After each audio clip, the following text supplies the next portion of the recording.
Commercialisée depuis le mois de mai dernier, la nouvelle Renault Mégane E-Tech connaît un début de carrière plus que correct, avec une première place au classement des ventes de véhicules électriques en France en juillet dernier et près de 20 000 commandes enregistrées en plus. Totalement différente des anciennes générations, cette nouvelle version conserve simplement le nom de Mégane et abandonne le style de berline pour passer à celui du crossover. Et pour mieux se rendre compte de l'évolution entre l'actuel et le passé, nous vous proposons aujourd'hui un comparatif entre la Mégane 4 berline et cette toute nouvelle Renault Mégane E-Tech électrique. Alors avant de parler design, rappelons que ces deux modèles vont cohabiter ensemble sur le marché français, au moins jusqu'en 2023. Cette Mégane électrique ne fait donc pas disparaître du catalogue la version actuelle que l'on connaît tous, et on pourrait même dire qu'elles sont presque des concurrentes, puisque l'une va piquer des parts de marché à l'autre, et vice versa.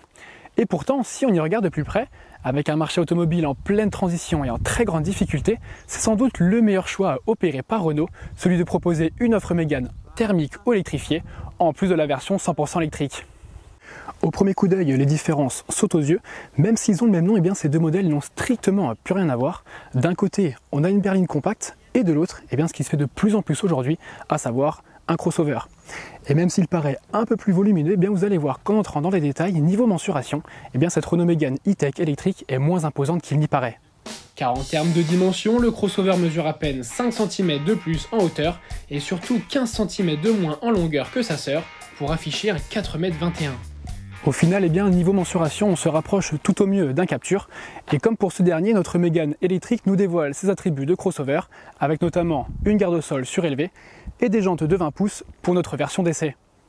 En ce qui concerne les éléments design qui diffèrent de la génération précédente, on a une toute nouvelle calandre avec le nouveau logo de la marque au centre, une nouvelle signature lumineuse à LED, ainsi qu'une lame F1 dorée que l'on pourra d'ailleurs retrouver sur la Mégane, le Capture ou encore l'Arcana dans leur version hybride et en série limitée E-Tech Engineered. Si on va vers l'arrière du véhicule, on peut voir que cette nouvelle Mégane E-Tech électrique s'équipe de poignées de porte affleurantes à l'avant, mais également de poignées de porte directement intégrées à l'arrière, un petit peu comme sur les dernières productions de la marque.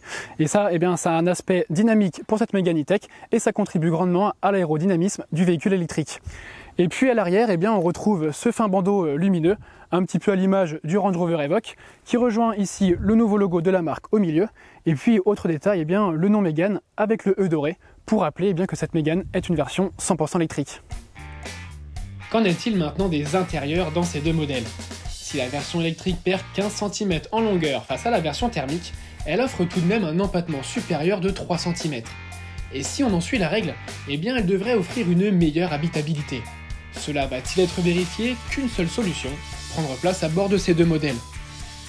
Et on commence par l'ancienne. Nous voici derrière le volant de notre Mégane 4 qui dévoile une planche de bord assez classique, toujours au goût du jour. À préciser qu'on dispose d'une version d'entrée de gamme, donc Evolution, ce qui explique qu'on dispose d'un petit écran tactile au centre, mais également d'un frein à main manuel au design assez surprenant, qui est combiné à une boîte automatique EDC à 7 rapports. Mais nous, ce qui va nous intéresser aujourd'hui dans cette Mégane 4, c'est l'espace qu'elle nous offre à l'arrière du véhicule.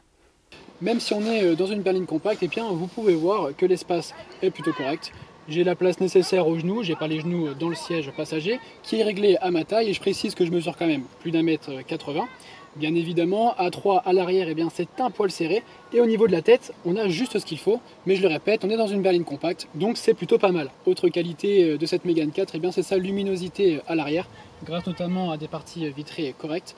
Dans ces versions haut de gamme, elle offre en plus de ça un toit panoramique, un équipement qui manque cruellement dans la nouvelle Mégane 100% électrique que nous allons voir dès à présent.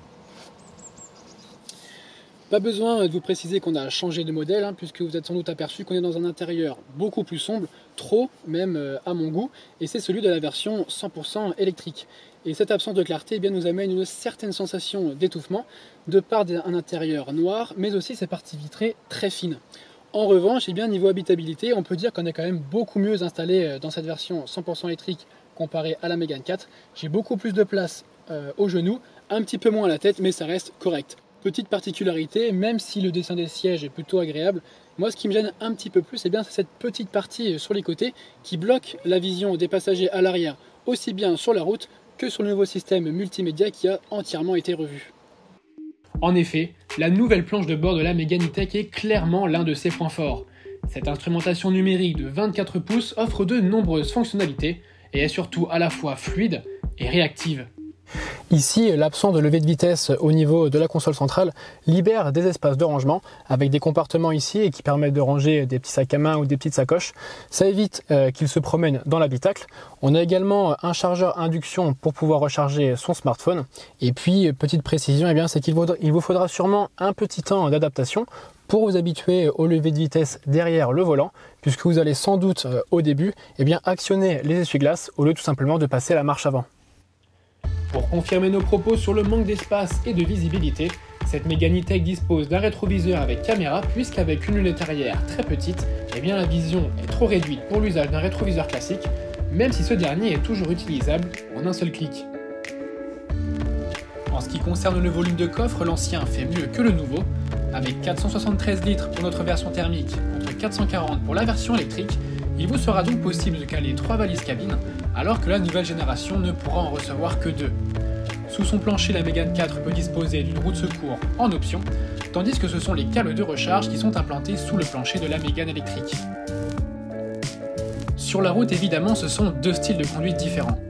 Une boîte automatique pour notre version diesel de 115 chevaux et un bloc de 220 chevaux pour notre version électrique, dépourvu de boîte de vitesse, qui ne peine pas à relancer et qui se montre très dynamique.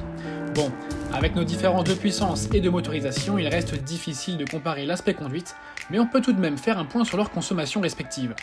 5 litres d'eau au 100 pour notre diesel qui nous permet de côtoyer les 1000 km d'autonomie et une moyenne de 17 kWh au 100 km pour la version électrique qui offre une autonomie réelle comprise entre 300 et 350 km dans cette version haut de gamme. En revanche, ce qui nous intéresse dans ce comparatif aujourd'hui, c'est de savoir laquelle de ces deux versions est la plus adaptée à notre quotidien aujourd'hui. En bref, laquelle choisir. Et pour cela, il y a plusieurs facteurs qui entrent en jeu. Il y a évidemment l'autonomie, mais aussi le prix à l'achat et maintenant le prix à la pompe et à la recharge. Côté tarif, l'entrée de gamme de la berline compacte débute à 28 800 €, en finition évolution avec le bloc essence de 140 chevaux, tandis que la Mégane électrique débute à elle 35 200 € avec le petit bloc de 130 chevaux et la batterie de 40 kWh qui offre une autonomie d'environ 200 km sur autoroute. Alors presque 7 000 € de plus pour ce véhicule 100% électrique, ça fait beaucoup, même si le gain technologique est indéniable par rapport à la génération précédente.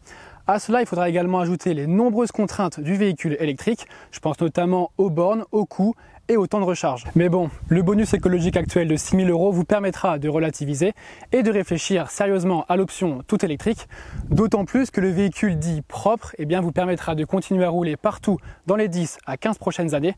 En revanche, notre modèle d'essai d'à côté en diesel restera lui en rade aux portes des grandes villes. Alors j'entends déjà les pro-véhicules électriques hurler d'ici, mais honnêtement, cette 4e génération de la Mégane n'a pas fini de faire des heureux, et dans toutes les versions, puisqu'elle est disponible aussi bien en essence qu'en diesel, mais aussi en version hybride et hybride rechargeable. Et même si les prix des carburants sont très élevés, actuellement, la meilleure alternative reste l'hybride pour pouvoir se déplacer en ville et faire des longs trajets. Mais une fois de plus, il est important de préciser que le choix revient aux utilisateurs et qu'il dépend surtout de l'utilisation quotidienne de son véhicule.